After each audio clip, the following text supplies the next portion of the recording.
परमात्मा ने की है, और ह्यूमन बीइंग की बात आज के 200 साल पहले का रिसर्च साइंटिस्ट, साइकोलॉजिकल साइंटिस्ट ने ये बात की है।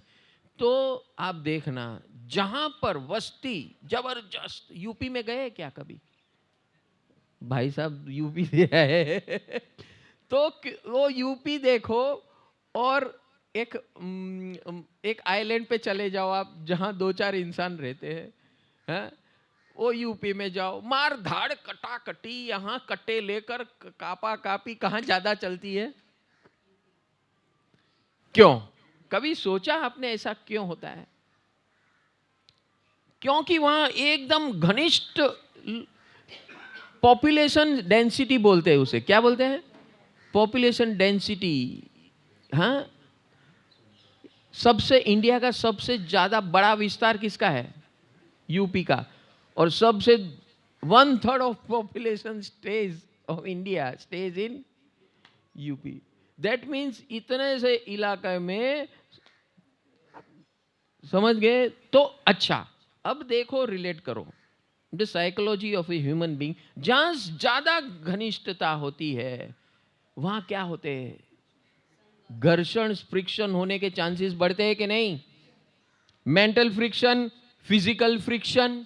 ए लोकल ट्रेन देख लो आपकी, है? ए क्या तेरे घर पे आया है क्या? तेरे घर पे आया है क्या? है?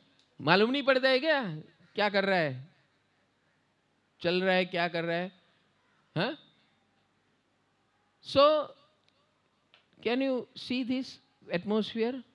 जहां पर जितनी डेंसिटी ज्यादा है वहां पर फ्रिक्शन ज्यादा है। This is law of nature man.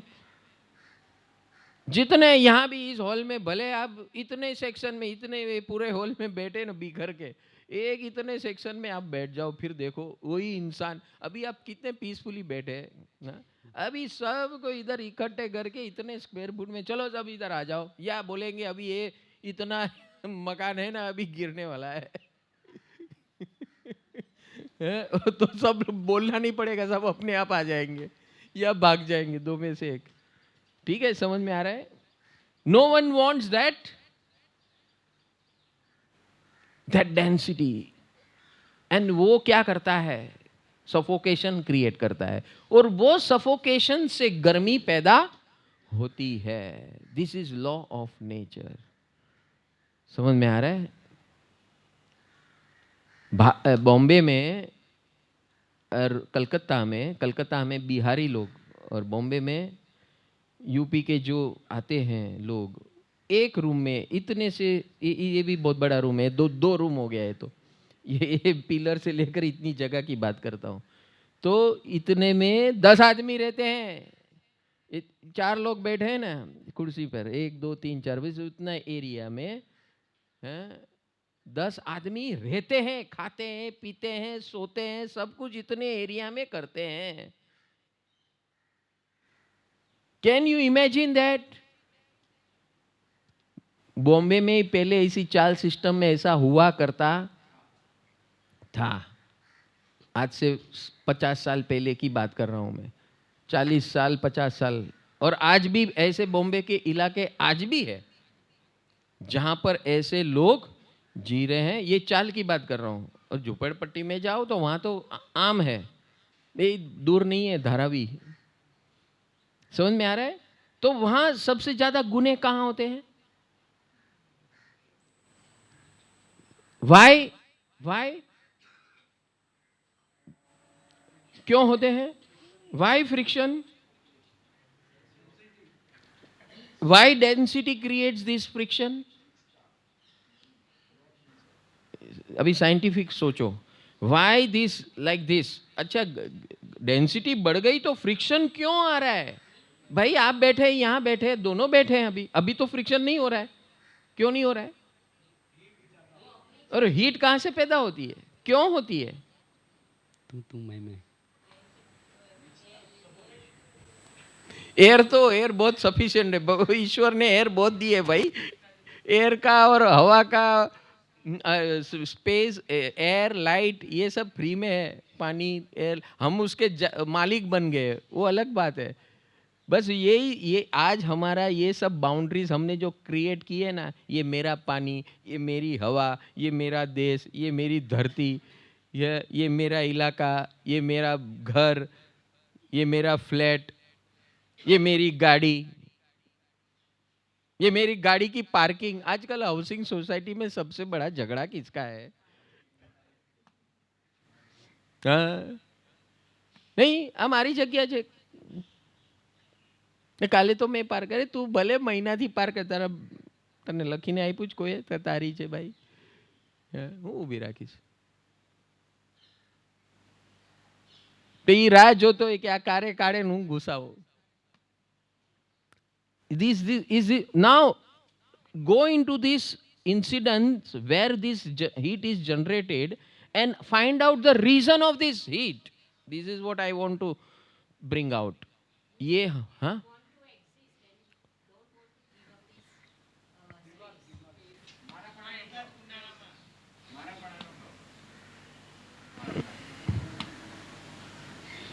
think little bit more deeper.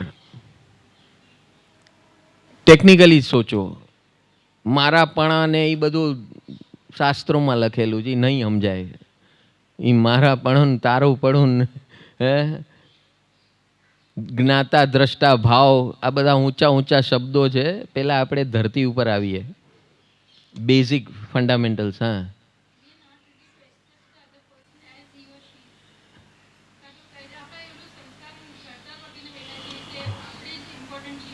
હા,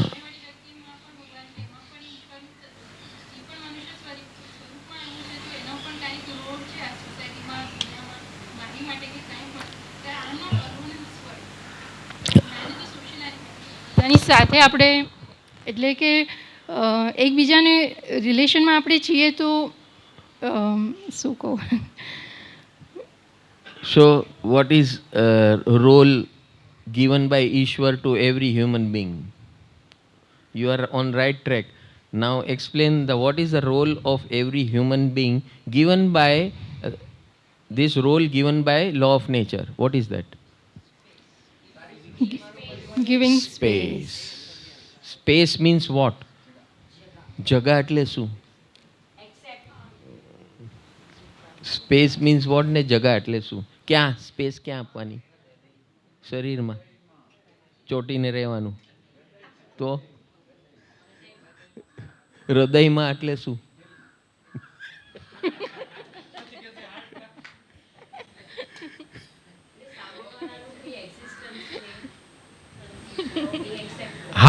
how will you accept that? What is the method? How will you accept? What આપણે સામેવાળાને એક્સેપ્ટ કર્યા નથી કર્યા એ કેના આધાર ઉપર કહી શકશું?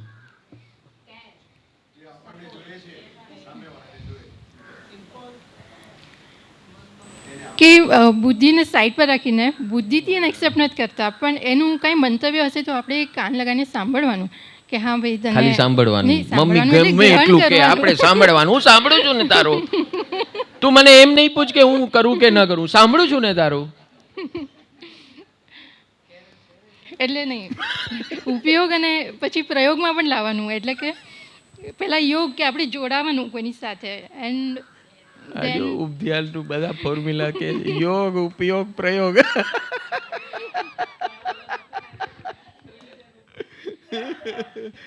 ફ્રેશ આવી છે ને, બોલવામાં ઉસ્તાદ છે.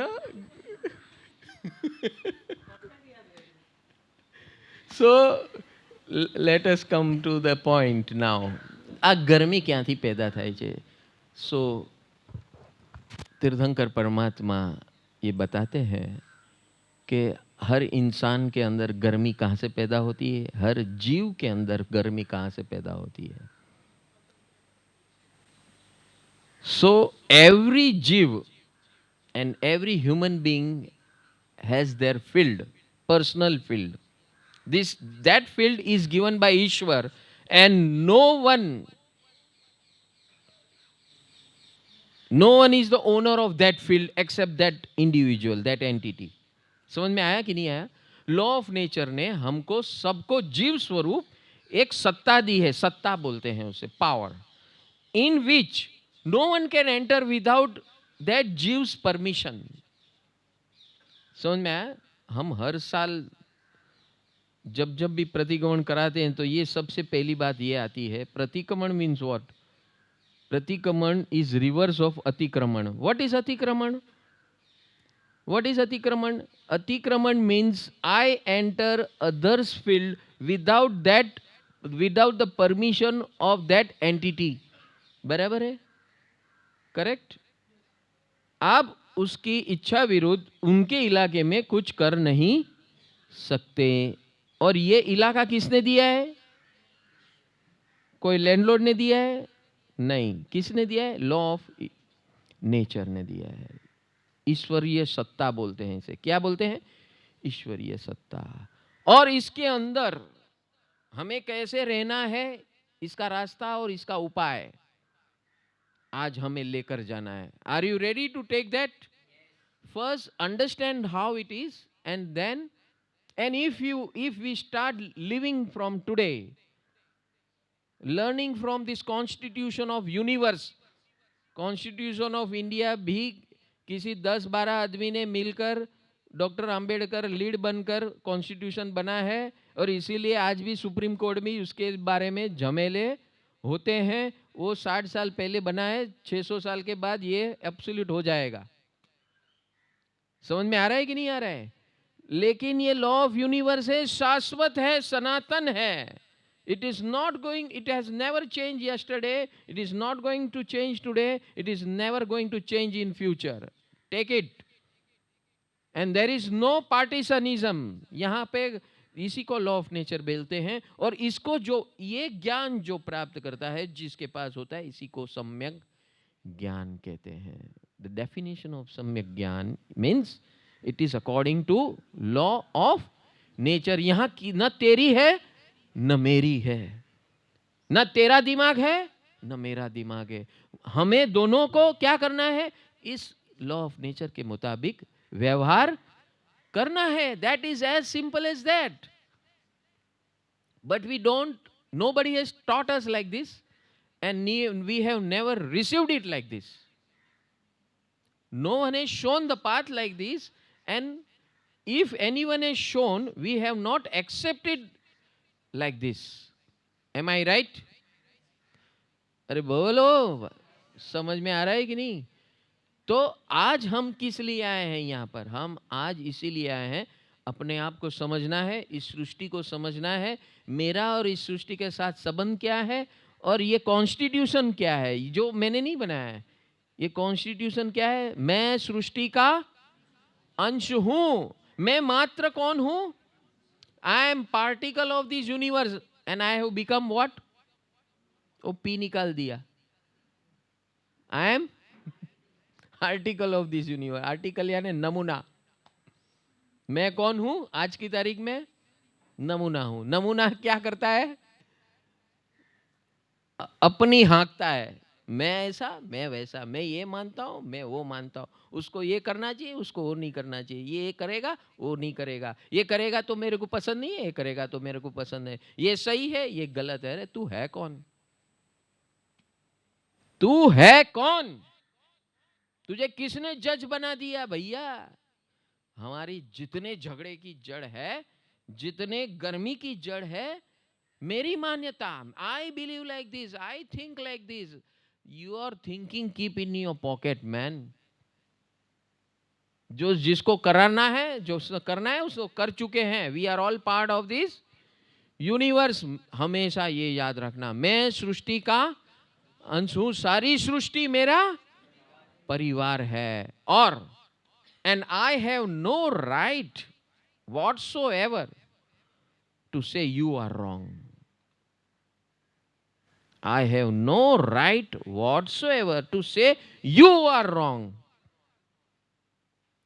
ये समझ लेना, no one is wrong, neither anyone is right. No one is wrong, neither anyone is right. What is the truth then? There are two types of truth.